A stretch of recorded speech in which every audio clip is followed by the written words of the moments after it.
have been around for many, many years, and it affects people at work, at home, and at school. But no one tried to put a stop on racial profiling of ever happening in the future.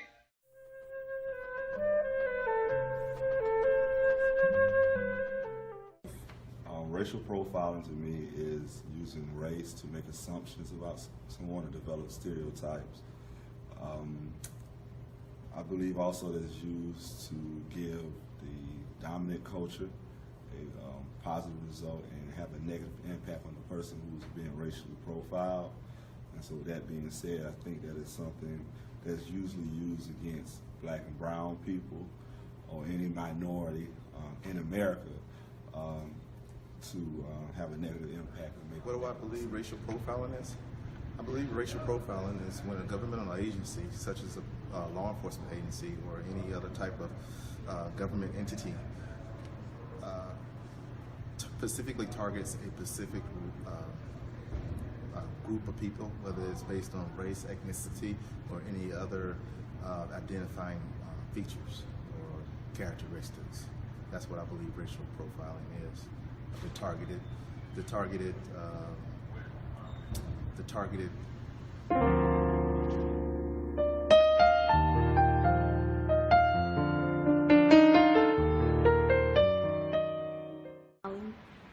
I think one thing that a lot of people don't look at is the overlap in racial profiling and socioeconomics. Mm-hmm. Now, obviously, in there are cases where, say, a black Harvard professor is going to be profiled, and that happens.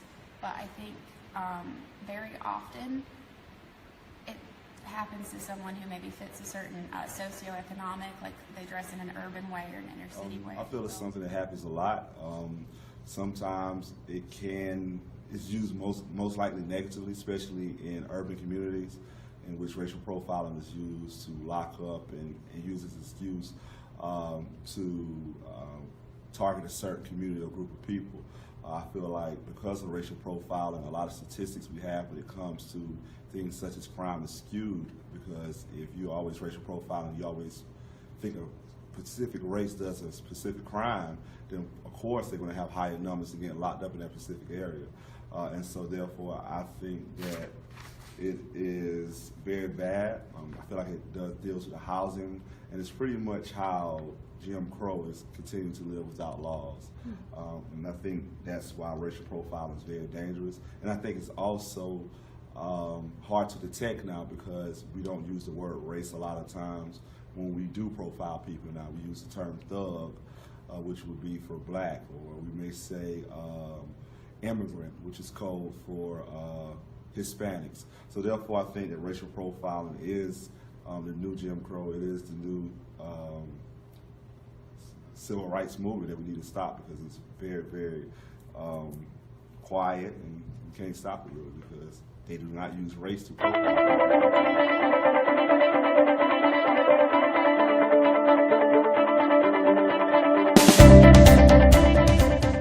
I think first, before the government is people, popular sovereignty. So I think as people, the first thing we need to do is make sure that we get rid of dog whistle politics and stop this idea that if I don't use the word race, that race is not a factor into the policies being made and the way the government interact with people. I think once we do that, we can move much, much farther. Well, I think each governmental agency needs to ensure that it's people that they are responsible for supervising, and those people that are responsible for interacting with our community. I think the supervisor and I think their supervisors as well as their management level needs to ensure that their people are well trained in how to deal with all aspects of every group, with every citizen. When it comes to searching minority motorists after a traffic stop, the black consists of 95%, the Hispanic 8.8%, while the whites is only 3.6%. When it comes to searching, when racial profiling is used, it is possible for a criminal who does not fit the profile go unnoticed, and an innocent person who does are accused.